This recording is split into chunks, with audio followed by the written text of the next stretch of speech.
नमस्कार दर्शक मित्रों, हूँ विवेक कलोला आप सर्वेनु यूट्यूब चैनल में हार्दिक स्वागत करूँ छूँ। मित्रों 120 गोल्डन रूल्स ऑफ इंग्लिश ग्रामरनी जे आपणी सीरीज चाली रही है तेनी अंदर आज आपणे रूल नंबर 100 एटले के 100 विषयनी चर्चा करवाना छीए। अने आ नियम बहु ज अगत्यनो छे, बराबर छे। आ नियम तमने आवडतो हशे तो डायरेक्ट इनडायरेक्ट स्पीचनो कोई पण क्वेश्चन बराबर छे तमारी पासे आवशे, ए कॉम्पिटिटिव एक्जामनी अंदर आवे के पछी तमे बोर्डना विद्यार्थी होय तो एमां पण तमने काम लागशे। जोजो मित्रों, ज्यारे पण बराबर छे डायरेक्ट स्पीचनी अंदर तमने आवा वर्ड्स देखाय गमे अहींया, बराबर है। तो इनडायरेक्ट स्पीच में आनु शुं थाय छे, बराबर है, ए वस्तु तमारे समझवानी है। तो मित्रों व्यवस्थित है, बराबर आ वर्ड्स है एने तमारे याद राखवाना है अने व्यवस्थित रीते आने समझवानुं छे। एक वखत आ नियम तमे समझी लेशो एटले आजीवन तमने याद रहेशे। जोजो मित्रों, ज्यारे पण डायरेक्ट स्पीचना कोईपण वाक्यनी अंदर डू अथवा तो डज आपेलुं होय, शुं आपेलुं होय मित्रों? डू अथवा तो डज, बराबर है। तो इनडायरेक्ट स्पीचनी अंदर एनुं तमे शुं करशो मित्रों? तो के डीड करशो। शुं करशो मित्रों? डीड करशो। हवे तमने हूँ आने असाधारण रीते ने तमने समझे एवी भाषामां पण समजावुं छुं, बराबर छे।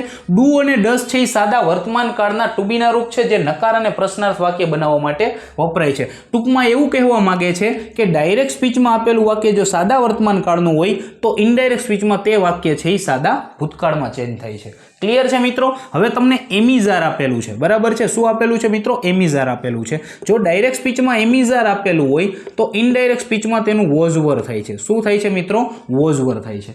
क्लियर है मित्रों? टूंकमां शुं कहेवा मांगे छे के जो तमने डायरेक्ट स्पीच में आपेलू वाक्य चालू वर्तमान काळनुं होय तो इनडायरेक्ट स्पीच में ते वाक्य चालू भूतकाळमां चेन्ज थाय छे।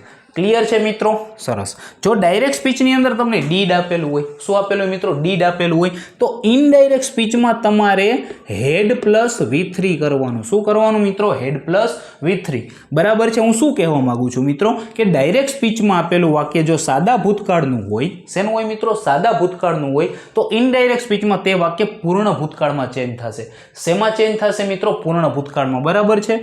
V3 तमने आवडवा फरजियात छे। जो तमने डायरेक्ट स्पीच में आपेलू वाक्य अथवा तो डायरेक्ट स्पीच में तमने वॉजवर शब्द देखाय, शुं देखाय मित्रों? वॉजवर शब्दों देखाय, बराबर है। तो इनडायरेक्ट स्पीच में तमे एने हेड बीन प्लस V4 लखशो। शुं करशो मित्रों? हेड बीन प्लस V4, बराबर है। तो हूँ शुं कहेवा मांगु छुं मित्रों के डायरेक्ट स्पीच में आपेलू वाक्य जो चालू भूतकाळनुं होय तो इनडायरेक्ट स्पीच में ते वाक्य चालू पूर्ण भूतकाळनी अंदर चेन्ज थशे। क्लियर है मित्रों? हवे जो डायरेक्ट स्पीच में आपेलू शब्द हेवेज होय, डायरेक्ट स्पीच में आपेलू कोई वाक्य है एनी अंदर हेवेज आपेलू होय तो इनडायरेक्ट स्पीच में तमे एनुं हेड करशो, बराबर है।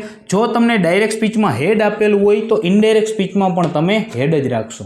शुं राखशो मित्रों? हेड ज राखशो। हवे जोजो मित्रों के हेव हेज होय, बराबर डायरेक्ट स्पीचना वाक्यमां तो एनुं तमारे हेड करवानुं। आनो अर्थ शुं थाय मित्रों? हेव हेज, बराबर है। एक तो नी पासे हो, नी पासे आ हतुं थई गयुं, परंतु एक बीजो पण कॉन्सेप्ट आना रिलेटेड छे तमारे समझवानो छे के डायरेक्ट स्पीच में पूर्ण वर्तमान काळनुं वाक्य होय तो इनडायरेक्ट स्पीच में ते वाक्य पूर्ण भूतकाळमां चेन्ज थशे, बराबर है। जो डायरेक्ट स्पीच में आपेलू वाक्य पूर्ण भूतकाळनुं होय तो इनडायरेक्ट स्पीच में ते वाक्य पूर्ण भूतकाळमां ज रहेशे। एटले के जो हेड प्लस V3 होय डायरेक्ट स्पीच में तो इनडायरेक्ट स्पीच में पण हेड प्लस V3 ज रहेशे।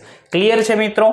हवे जो डायरेक्ट स्पीच नी अंदर तमने मित्रों धीस आपेलू होय, बराबर है, तो इनडायरेक्ट स्पीच में एनु शुं करशो मित्रों? तमे तो किए धोज करशो। शुं करशो मित्रों? धोज करशो, बराबर है। धीसनुं शुं थाय मित्रों? तो किए धोज थाय। क्लियर है मित्रों? हवे मानी लियो के बराबर है के डायरेक्ट स्पीच में तमने धीज आपेलू है। शुं आपेलू है मित्रों? धीज आपेलू है, बराबर है। तो धीज है, बराबर है, एनुं शुं थशे मित्रों? धोज थशे। शुं थशे मित्रों? धोज थशे। एक मिस्टेक है मित्रों, जोवो जोईए के डायरेक्ट स्पीच में तमने धीस आपेलू होय, शुं आपेलू मित्रों? धीस आपेलू होय, बराबर है। तो एनुं तमे धेट करशो। शुं करशो मित्रों? धेट करशो। सॉरी, आ भूल है मारी के डायरेक्ट स्पीच में तमने शब्द धीस आपेलो होय तो एनुं शुं थाय मित्रों? धेट थाय, अने डायरेक्ट स्पीच में तमने धीज आपेलो होय तो एनुं धोज थाय। क्लियर है? जो डायरेक्ट स्पीच में तमने हियर आपेलू होय तो एनुं शुं थशे मित्रों? धेर थशे। शुं थशे? धेर थशे। जो डायरेक्ट स्पीच में तमने बराबर है टुडे कोईपण सेंटेन्स नी अंदर टुडे देखाय तो इनडायरेक्ट स्पीच में तेने तमे धेट डे करशो। શું કરશો મિત્રો? ધેટ ડે લખશો. બરાબર છે. જો ડાયરેક્ટ સ્પીચના કોઈ વાક્યની અંદર નાવ આપેલું હોય તો ઇનડાયરેક્ટ સ્પીચમાં તમારે એને ધેન લખવાનું. શું લખવાનું મિત્રો? ધેન લખવાનું. જો ડાયરેક્ટ સ્પીચમાં આપેલું જે વાક્ય છે બરાબર એમાં ક્યાંય યસ્ટરડે લખાય તો ઇનડાયરેક્ટ સ્પીચમાં એને તમારે ધ પ્રીવિયસ ડે લખવાનું. શું લખવાનું છે મિત્રો? ધ પ્રીવિયસ ડે લખવાનું. શું લખવાનું મિત્રો? The previous day. ક્લિયર છે મિત્રો? ડાયરેક્ટ સ્પીચના કોઈ વાક્યની અંદર યસ્ટરડે આપેલું હોય તો ઇનડાયરેક્ટ સ્પીચમાં તમે એને ધ પ્રીવિયસ ડે લખશો. જો ટુમોરો આપેલું હોય તો ધ નેક્સ્ટ ડે લખશો. જો ટુમોરો આપેલું હોય તો ધ નેક્સ્ટ ડે લખશો. ક્લિયર છે મિત્રો? વિલ શેલ આપેલું હોય બરાબર છે તો ઇનડાયરેક્ટ સ્પીચમાં એનું વુડ લખશો. શું લખશો મિત્રો? વુડ લખશો.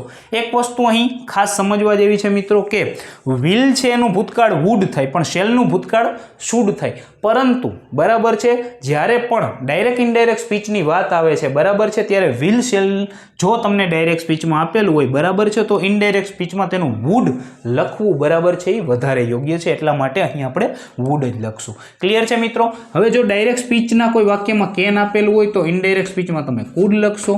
મે આપેલું હોય તો તમે માઇટ લખશો. બરાબર છે.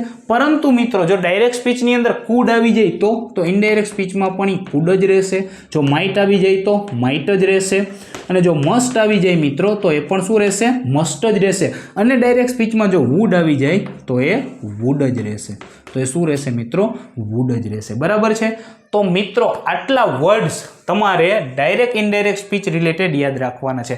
આટલું આવડે એટલે તમને ડાયરેક્ટ ઇનડાયરેક્ટ સ્પીચ સંપૂર્ણ રીતે આવડી જાય. હવે ખાસ વાત સમજવાની છે મિત્રો. બરાબર છે. શું છે એ ખાસ વાત?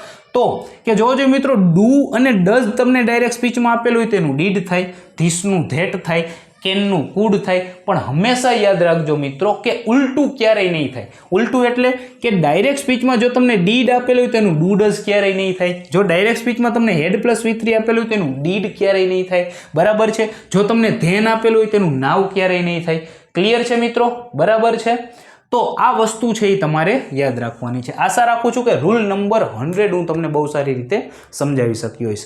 જલ્દી જ મળીશું આપણે રૂલ નંબર 101 101 ની સાથે. ત્યાં સુધી જય હિન્દ, જય Bharat, take care, good bye, thank you so much.